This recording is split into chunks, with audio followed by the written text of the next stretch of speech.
Hey everyone, welcome to Plants and Politics. I have an update to share about two of Trump's Capitol insurrectionists. It's time for an episode of Where Are They Now? Matthew Bledsoe was arrested. Patrick Montgomery was in court. Jonathan Manapa will stay in federal custody. No, I don't take responsibility at all. So 21-year-old Nolan Kidd and his 20-year-old girlfriend, Savannah McDonald, are Georgia residents, and they were seen in the restricted area outside the Capitol as well as inside the Capitol together. And Kidd and McDonald were interviewed by the host of a YouTube channel on January 6th, and they were pretty forthcoming about their crimes on camera. Of course, McDonald bragged, quote, "We were definitely within the first 100 to 150 people in the building."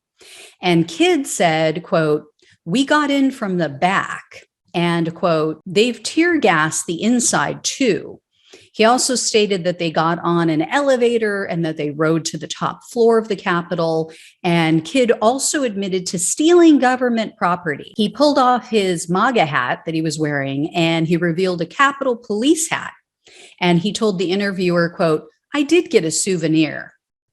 And in a video that Kidd recorded of he and McDonald while they were inside the Capitol, he was heard yelling, quote, "We broke in. We own this building. This is our house." And then McDonald must have realized how bad that sounded, because then she was heard saying, quote, "We did not break in." So Kidd was also heard in his video saying, quote, "This has never happened before. They just broke through. The police had to retreat. They just broke the line." Then in the days that followed, McDonald confided in her friends that she and Kidd might have to take off to Mexico. And she said, quote, "I'm sick to my stomach, but we did the right thing being there." And in a group chat, Kidd wrote, quote, "We weren't just there. We went farther than almost anyone into the building." And, quote, "Maybe about top 15 people. Me and Savannah are fucking stormtroopers. My chest hurts, but we did the right thing." But after all of that boasting, in January 15th FBI interviews, Kidd and McDonald said that the Capitol doors were wide open when they arrived and that officers welcomed them into the building.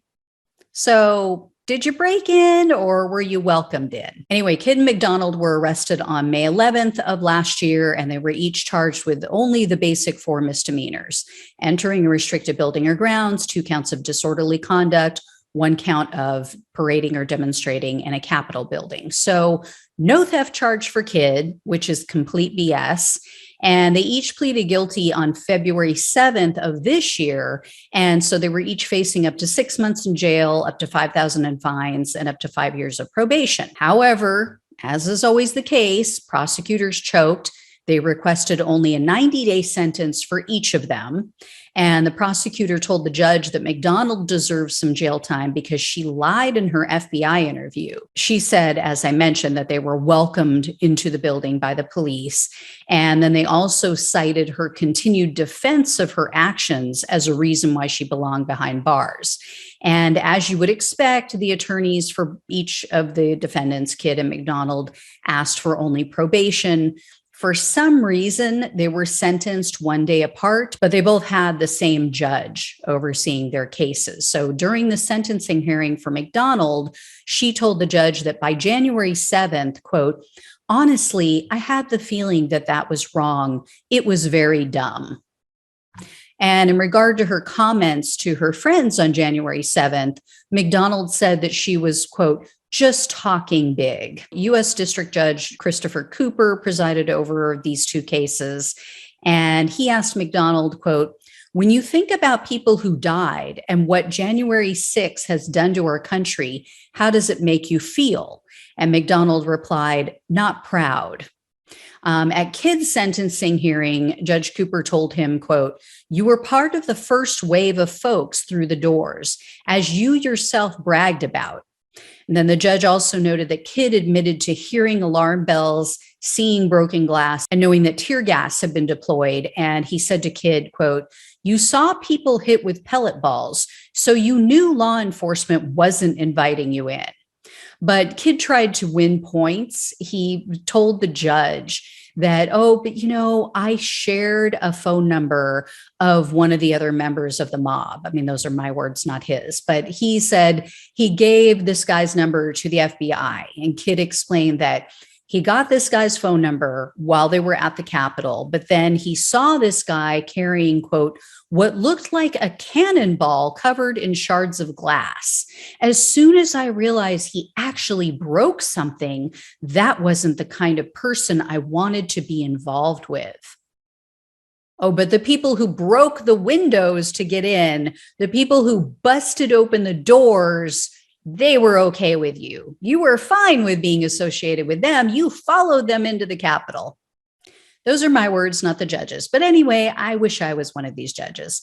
So Judge Cooper told the defense attorneys that he believed some time behind bars was necessary.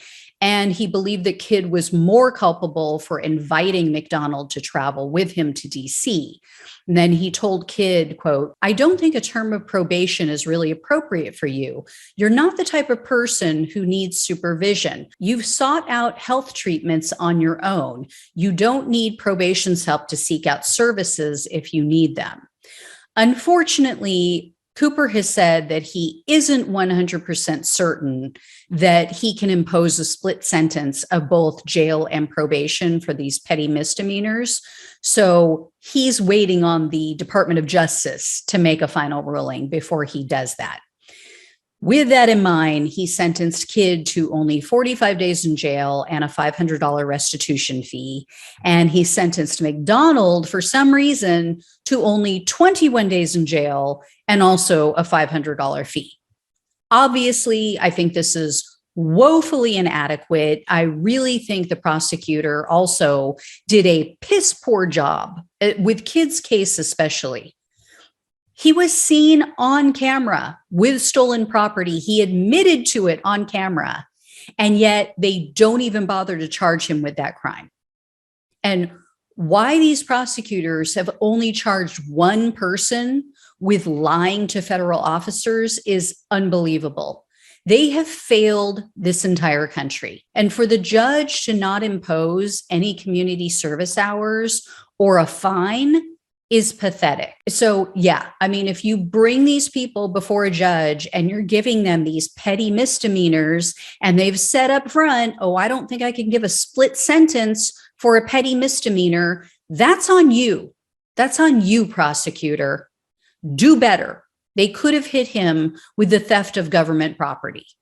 They had the evidence. So I think this is shameful.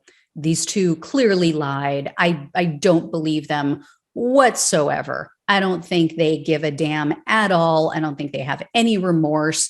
And I think they'll do it again. Prove me wrong. Anyway, guys, thanks so much for watching and listening. Take care. I'll talk with you soon.